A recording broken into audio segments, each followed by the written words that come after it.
રાજકારણમાં થતી આગાહીઓ મહદઅંશે સાચી પડતી હોય છે. એ પછી ભાજપ હોય, કોંગ્રેસ હોય કે આમ આદમી પાર્ટી, સતત રાજકીય પક્ષોમાં પડતા ગાબડા એ ષડયંત્રપૂર્વક હોય કે આકસ્મિક એ ચોક્કસ ન કહી શકીએ, પણ એટલું તો કહી જ શકીએ કે રાજનીતિના ખેલમાં એકને પાડવા બીજો પક્ષ કોઈ હદ કે સીમાને દૂર દૂર સુધી જોતો નથી. ઘણી વખત આપણે કહેતા હોઈએ છીએ કે રાજનીતિ સંભાવનાઓનો ખેલ છે, એટલે આગાહી શક્ય નથી હોતી. ત્યારે આજે ભાજપ પ્રદેશ પ્રમુખ માટેની ચૂંટણીની જાહેરાત થઈ. પ્રદેશ પ્રમુખના નામ માટે અનેક તર્ક વિતર્કો થઈ રહ્યા હતા. ત્યારે કોઈ વિચાર્યું પણ નહોતું કે ભાજપ પ્રદેશ પ્રમુખની ચૂંટણીનું એલાન કરશે. પણ આખરે ભાજપે કોથળામાંથી બિલાડું કાઢવા માટે જાણીતી પાર્ટી છે અને દર વખતે આવું જ થતું હોય છે. તો બીજી તરફ આપ અને ભાજપ વચ્ચે આદિવાસી પટ્ટામાં ખરાખરીનો જંગ જામ્યો છે, તો કોંગ્રેસના આનંદ પટેલ પણ ત્યાં ખૂબ એક્ટિવ જોવા મળી રહ્યા છે.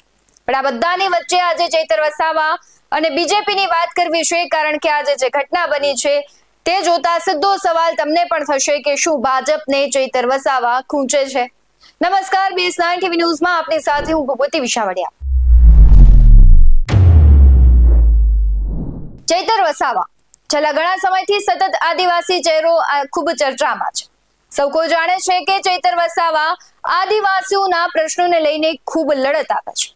ક્યારેય તે પાછી પાની નથી કરતા, પણ આ બધાની વચ્ચે જ્યારથી ચૈતર વસાવા મનરેગા કૌભાંડને લઈને સતત લડત આપી રહ્યા હતા, ત્યારથી જ તેમની મુશ્કેલી અમુક અંશે વધી હતી. સૌ કોઈ જાણે છે કે એટીવીટીની મીટિંગ થઈ તે સમયે થયેલી બબાલનું પરિણામ તેમને કેટલી હદે ભોગવવું પડ્યું. એટીવીટીની મીટિંગમાં થયેલ બબાલ બાદ તેને 2.5 મહિના જેટલો સમય જેલમાં વિતાવવો પડ્યો. જેલવાસ દરમિયાન તેમણે કરેલી જામીન અરજીઓ ફગાવવામાં આવી. હવે તે જેલમાંથી 1 વર્ષના જે શરતી જામીન છે તે ઉપર બહાર આવ્યા છે. ત્યારે તેમના આવ્યા બાદ તેમણે જનહિતના કાર્યો કરવાનું શરૂ કર્યું છે. આમ તો જેલવાસનું કારણ હતું એટીવીટીની મીટિંગમાં ચૈતર વસાવાએ ઉગામેલું કાચનો ગ્લાસ હતો, પણ હજુ તે સીસીટીવી સામે નથી આવ્યા. ત્યારે અનેક સવાલો થઈ રહ્યા છે કે શા માટે સીસીટીવી ફૂટેજ છે તે આપવામાં નથી આવી રહ્યા, અને જો સીસીટીવી ફૂટેજ આપવામાં આવે અને કંઈક અલગ દ્રશ્યો નીકળે તો ભારતીય જનતા પાર્ટી ઉપર અને જવાબદારો પર સવાલો ઉઠે, એટલા માટે નથી આવી રહ્યા. અનેક આક્ષેપો વચ્ચે હવે વાત કરવી છે, કારણ કે જેલવાસ બાદ એટીવીટીની ફરી મીટિંગ હતી ત્યારે પણ તેઓ ગયા હતા. ત્યારે સૌથી પહેલા તેમણે કહ્યું કે અહીંયાથી કાચના જે ગ્લાસ છે તે લઈ લો અને સીસીટીવી ચાલુ હોવા જ જોઈએ. ત્યારબાદ ચૈતર વસાવાએ કહ્યું કે મને ખોટો ફસાવી દેવામાં આવશે, એટલે મહેરબાની કરીને મને ષડયંત્રપૂર્વક ફસાવે એ પહેલા આટલી વ્યવસ્થા કરી દો. આ સમગ્ર મીટિંગ યોજાઈ. મીટિંગ બાદ મનસુખ વસાવા છે તે લાલ ગુમ થયા હતા. તેમણે કલેક્ટરને ઉધડા લીધા હતા અને કહ્યું હતું કે ચૈતર વસાવાને બોલાવ્યા અને મને કેમ જાણ ન કરી. આ બધી ઘટનાઓ બાદ ચૈતર વસાવાના ગઢમાં ભાજપ દ્વારા આપના 500 થી વધુ જે લોકો છે તેને જોડવામાં આવ્યા હોય, ગાબડું પાડ્યું હોય તેવી ઘટના સામે આવી. પણ આમ આદમી પાર્ટીનું કહેવું છે કે 500 જેટલા લોકો જોડાયા નથી, માત્ર 12 લોકોએ જ પક્ષ બદલ્યો છે. અને આજે હવે સૌથી મહત્વની ઘટના બની છે. આજે નર્મદા જિલ્લાના ડેડિયાપાડા તાલુકામાંથી છૂટો પડેલ નવનિર્મિત ચિકદા તાલુકાનો શુભ આરંભ કરવામાં આવ્યો. તાલુકા પંચાયત કચેરીનું ઉદ્ઘાટન કરવામાં આવ્યું, જેમાં 68 જેટલા ગામોને આવરી લેવામાં આવ્યા છે. અને આ કાર્યક્રમ ચૈતર વસાવા, મનસુખ વસાવા અને અધિકારીઓ સહિત નેતાઓની હાજરીમાં થયો. પણ ચૈતર વસાવાની ભાજપ બાદબાકી કરવા માંગતું હોય અથવા તેને સ્થાનિક કાર્યક્રમોથી દૂર રાખવા માંગતું હોય તેવી ચર્ચાએ જોર પકડ્યું છે. કારણ કે ચૈતર વસાવાએ જાહેરમાં ફરિયાદ સાથે વાત કરી કે મને કાર્યક્રમને લઈને કોઈ પણ પ્રકારનું આમંત્રણ આપવામાં નથી આવ્યું. હું એક સ્થાનિક ધારાસભ્ય છું, મને કોઈ જાણ કાર્યક્રમની કરવામાં નથી આવી. મને સાંજે ખબર પડી, સરપંચોએ આગ્રહ કર્યો કે તમારે આ કાર્યક્રમમાં આવવાનું છે, એટલા માટે હું આવ્યો છું.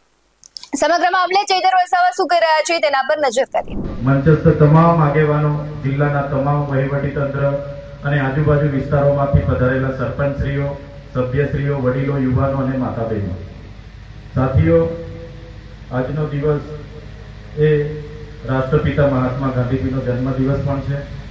અને જે રીતે 1997માં ભરૂચ જિલ્લામાંથી જે પ્રકારે નર્મદા જિલ્લો છૂટો પડ્યો અને વિકાસને વેગ મળ્યો, એ જ પ્રકારે અઠવાડિયા પહેલા કેબિનેટની બેઠકમાં ગુજરાતની સરકારે ગુજરાતના 17 જેટલા તાલુકાઓ નવરચિત કરવા માટેની એક જાહેરનામું પ્રસિદ્ધ કર્યું.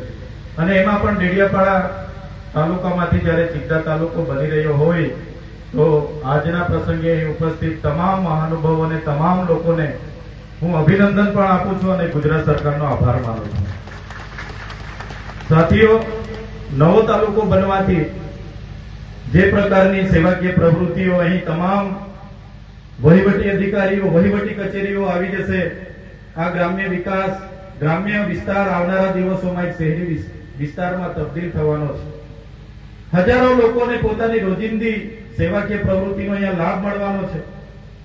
સાથે સાથે આ વિસ્તારના જે પણ સીમાંકનમાં ગામો આવ્યા છે, તમામ પંચાયતો હોય, તમામ લોકો હોય, જેમ નાનો તાલુકો હશે વહીવટી રીતે સરકાર પણ વધુ ધ્યાન આપશે અને ઝડપી વિકાસમાં એમાં પ્રયાસો થવાના છે. ત્યારે આજના આ ઐતિહાસિક દિવસે અહીં ઉપસ્થિત થઈને ગર્વ થાય છે.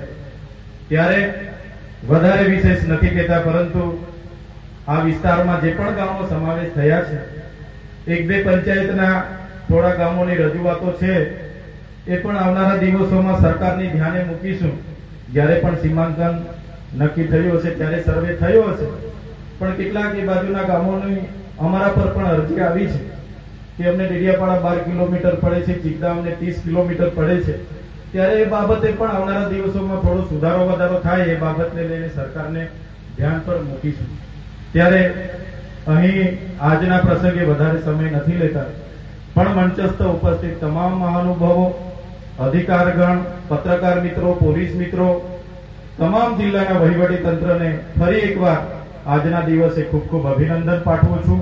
સાથે સાથે આશા રાખીએ છીએ આવનારા ભવિષ્યમાં ચિકદા તાલુકો એક વેગવંતો બને, આ વિસ્તારના છેવાડાના વ્યક્તિ સુધી વિકાસ પહોંચે, સરળ વહીવટ થાય, એ જ અપેક્ષા સાથે એક નાની આજના શુભ દિન એક નાની મારી જે ધ્યાન દોરવા જેવી બાબત છે, તે પણ કલેક્ટર સાહેબ અને મંત્રી સાહેબને હું ધ્યાન પર મૂકું છું. માનનીય કલેક્ટર સાહેબ અને મંત્રી સાહેબ, મારા મત વિસ્તારમાં આટલો મોટો પ્રોગ્રામ છે, પણ વહીવટી તંત્ર દ્વારા નથી મને ફોનથી જાણ કરવામાં આવી કે નથી મને આમંત્રણ પત્રિકા આપવામાં આવે. આ તો મને સાંજે મોડા ખબર પડી. અહીંના કેટલાક સરપંચોએ આગ્રહ કર્યો કે ધારાસભ્ય સાહેબ તમે પણ હાજર રહેજો, અને કેટલાક વડીલોએ આગ્રહ કર્યો, એટલે હું અહીંયા પધાર્યો છું. પણ હું સરકારનો પ્રતિનિધિ છું, સ્થાનિક ધારાસભ્ય છું. આટલો મોટો સરકારનો કાર્યક્રમ થતો હોય અને ધારાસભ્યને બાદબાકી કરવામાં આવે, આ મારી બદનામી નથી, પણ જે લોકોએ મને મત આપીને ધારાસભ્ય બનાવ્યા છે એ લોકોનું અપમાન છે. એટલે બીજી વાર આવું ભૂલ નહીં થાય, એ પણ તમને ધ્યાન દોરવા માટે હું વિનંતી કરું છું. મને આ અવસરે જે 5 મિનિટ બોલવા માટેની તક આપી છે, એ બદલ વહીવટી તંત્ર અને જેમણે મને સાંભળ્યા છે, જેમણે મારું સ્વાગત કર્યું, સન્માન કર્યું, એવા તમામ લોકોનો હું આભાર માની વિનમું છું. ધન્યવાદ. જય આદિવાસી. ચૈતર વસાવાને સાંભળતા એવું લાગે છે કે ક્યાંક તે આક્ષેપ કરી રહ્યા હતા કે ષડયંત્રના તે સંકેતો છે એ બધી ઘટનાઓ જોતા સાચા લાગે છે. આની પહેલા પણ તેમણે ષડયંત્રના આક્ષેપો કર્યા હતા. એક પછી એક તમે ઘટનાની કડી જુઓ તો ક્યાંક તમને ષડયંત્રોના સંકેતો હોય તેવું લાગે છે. તેના જેલવાસ માટે પણ તેઓ ક્યાંક ભાજપને જવાબદાર ગણે છે. તેની કાર્યક્રમની બાદબાકી માટે પણ તેઓ ક્યાંક ભાજપ અથવા જવાબદારો પર આક્ષેપ કરે છે. આવી ઘટનાઓ અનેક વખત સામે આવે કે જવાબદારો ક્યાંક આંતરિક જૂથવાદ અથવા રાજકીય ષડયંત્રોનો ભોગ બનતા હોય, એવું જ ક્યાંક ચૈતર વસાવાના કેસમાં પણ થઈ રહ્યું છે. આમ જુઓ તો આદિવાસી વિસ્તારમાં કોંગ્રેસ અને આપનું પ્રભુત્વ વધુ જોવા મળી રહ્યું છે. ભાજપ ક્યાંક આ બંને પક્ષોની સરખામણીએ ત્યાં મોરી પડી રહી હોય તેવું ચિત્ર દેખાઈ રહ્યું છે. અને હવે આગામી વિધાનસભા અને સ્થાનિક સ્વરાજ્યની ચૂંટણીઓ પણ છે, અને તેની તૈયારીના ભાગરૂપે પણ ભાજપ હવે ધીમે ધીમે ત્યાં એક્ટિવ થઈ રહી હોય તેવું દેખાઈ રહ્યું છે. ચૈતર વસાવાના આક્ષેપ સીધા જ ભાજપ પર છે. તેમના જેલવાસ દરમિયાન પણ ચર્ચાએ જોર પકડ્યું હતું કે ભાજપ ચૈતર વસાવાને ભારતીય જનતા પાર્ટીમાં જોડાવાનું કહી રહી છે, અને હવે તેમની ધારાસભ્ય તરીકે તેમના વિસ્તારોમાં થતા કાર્યક્રમોમાં દૂર રાખવાની જે આખી સ્ટ્રેટેજી છે, તે દર્શાવે છે કે ભાજપ ક્યાંક ચૈતર વસાવાને દૂર કરી પોતાનો પક્ષ મજબૂત કરવાનો પ્રયત્ન કરી રહી છે. એટલે અહીંયા સીધું જ નક્કી થાય કે આમ આદમી પાર્ટીની સીધી ટક્કર છે તે ભાજપ સાથે છે, અને ભાજપ ક્યાંક ચૈતર વસાવાથી ડરી રહ્યું હોય તેવી ચર્ચાએ જોર પકડ્યું છે. આ બધી ઘટનાઓ જોઈને સીધો જ સવાલ થઈ રહ્યો છે કે ચૈતર વસાવાને ભાજપ સરકાર કાર્યક્રમોથી દૂર રાખવાનો પ્રયત્ન એટલે કરી રહી છે કે કારણ કે આમ આદમી પાર્ટીના ચૈતર વસાવા છે તેમનું ખૂબ ત્યાં પ્રભુત્વ છે. શું ચૈતર વસાવા તેમના માટે મુશ્કેલી રૂપ સાબિત થવાના છે તેવા અંધાણ ભારતીય જનતા પાર્ટીને દેખાઈ રહ્યા છે. અનેક સવાલો વચ્ચે ચૈતર વસાવા સૌ કોઈ જાણે છે કે ગુજરાતમાં એક મજબૂત અને ઉભરતા નેતા તરીકે તેને જોવામાં આવી રહ્યા છે. તેમની લોકપ્રિયતા અને સંઘર્ષ કરવાની ક્ષમતા પાર્ટીને આદિવાસી મતદારોમાં પોતાની પકડ મજબૂત કરવા માટે મદદ કરી રહી છે. જેલમાંથી છૂટ્યા બાદ તેમનું ભવ્ય સ્વાગત એ તેમની લોકપ્રિયતાનો પુરાવો છે. જોકે તેમની કાયદાકીય મુશ્કેલીઓ અને વિવાદાસ્પદ છબી છે એ પાર્ટી માટે નકારાત્મક પણ સાબિત થઈ શકે છે.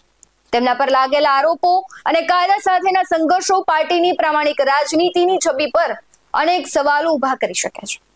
આ ઉપરાંત તેમના કારણે પાર્ટીને સતત કાનૂની અને રાજકીય લડાઈમાં પણ વ્યસ્ત રહેવું પડે છે. ચૈતર વસાવા અને તેમના સમર્થકોનું માનવું છે કે તેઓ આદિવાસીના હક માટે લડી રહ્યા છે અને સત્તાધારી પક્ષ છે તેમના અવાજને દબાવવાનો પ્રયાસ કરી રહ્યું છે.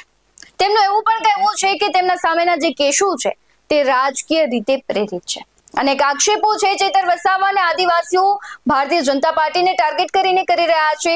સમગ્ર ઘટનાને આપણે ષડયંત્ર પણ નથી કહી રહ્યા અને કોઈ એક વસ્તુનો દાવો પણ આપણે નથી કરી રહ્યા, પરંતુ જે ગુજરાતનું જે પૂર્વ પટ્ટો છે જે આદિવાસી બહુલ છે તે લાંબા સમયથી ભાજપ અને કોંગ્રેસ વચ્ચે વહેંચાયેલો રહ્યો છે.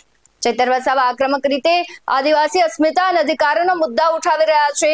પ્રદેશની માંગણી જેવા મુદ્દાઓ તેમને તેમના સમાજમાં એક મજબૂત અવાજ તરીકે સ્થાપિત કરે છે, જે સીધા જ ભાજપના આદિવાસી મતોને જે ગણિત છે તેને નુકસાન પહોંચાડે છે. ગુજરાતમાં વિરોધ પક્ષો ખાસ કરીને કોંગ્રેસ પર ઘણી વખત નબળા અને નિષ્ક્રિય હોવાનો આરોપ પણ લાગતો રહ્યો છે. તેની સરખામણીમાં ચૈતર વસાવા સીધા જ સરકારી તંત્ર અને સત્તાધારી પક્ષ સાથે ટકરાવવાની નીતિ અપનાવે છે. પછી તે વન અધિકારીઓ સાથેનો વિવાદ હોય, પોલીસ કેસોનો સામનો કરવાનો હોય, તે ક્યારેય પાછળ હટતા નથી. તેમની આ લડાયક છબી ભાજપ સરકાર માટે સતત માથાનો દુખાવો બની રહે છે. ભરૂચ અને નર્મદા જિલ્લાની જો વાત કરીએ તો ખાસ કરીને સાંસદ મનસુખ વસાવા જેવા સ્થાપિત નેતાઓના વર્ચસ્વને ચૈતર વસાવા સીધો જ પડકાર ફેંકી રહ્યા છે. બે વસાવા વચ્ચેની આ લડાઈએ સ્થાનિક રાજકારણને વધુ તીવ્ર બનાવ્યું છે અને ભાજપને તેની રણનીતિ પર પુનર્વિચાર કરવા મજબૂર પણ કરી રહ્યું છે. ચૈતર વસાવાનો ઉદય એ ગુજરાતના રાજકારણમાં માત્ર એક વ્યક્તિગત ઘટના નથી, તે દર્શાવે છે કે રાજ્યમાં હવે ઓળખ અને અધિકાર આધારિત રાજનીતિ વધુ મજબૂત બની રહી છે. પરંપરાગત વિકાસના મુદ્દાઓ સાથે હવે આદિવાસી અધિકારો, જળ, જંગલ, જમીન જેવા મુદ્દાઓ છે તે પણ રાજકીય ચર્ચાના કેન્દ્રમાં આવી રહ્યા છે, જેનો શ્રેય મોટા ભાગે ચૈતર વસાવા જેવી આક્રમક નેતાગીરીને જાય છે. ટૂંકમાં કહીએ તો ચૈતર વસાવા ભાજપ માટે એક વાસ્તવિક અને વધતી જતી મુશ્કેલી છે. આમ આદમી પાર્ટી માટે તે એક મજબૂત હથિયાર તો છે, પરંતુ જો સાવચેતીથી ઉપયોગ ન કરાય તો તે પોતાને પણ નુકસાન પહોંચાડી શકે છે. અને ગુજરાતના રાજકારણ માટે તે એક એવા નવા અધ્યાયની શરૂઆત છે જ્યાં વિરોધનો અવાજ વધુ તીખો અને સીધો બની રહ્યો છે. ચૈતર વસાવા ગુજરાતના રાજકારણમાં એક એવા નેતા છે જેમની અવગણના ન કરી શકાય. તે ભાજપ માટે એક મજબૂત વિરોધી તરીકે ઉભરી રહ્યા છે, જો તેમના માટે ચોક્કસપણે મુશ્કેલીનું કારણ છે. આગામી સમયમાં જોવાનું રહેશે કે ચૈતર વસાવાની રાજનીતિ તેમને અને તેમની પાર્ટીને કઈ દિશામાં લઈ જાય છે. તમને શું લાગી રહ્યું છે કમેન્ટ બોક્સમાં જરૂરથી જણાવજો. આવા જ વધુ અહેવાલો સાથે ફરી મળતા રહીશું. તમે અમારી YouTube ચેનલને સબસ્ક્રાઇબ કરવાનું, અમને Facebook અને Instagram પર ફોલો કરવાનું ભૂલશો નહીં. બાકી અમને અપડેટ્સ મેળવવા માટે જોતા રહો BS90 ન્યૂઝ. નમસ્કાર.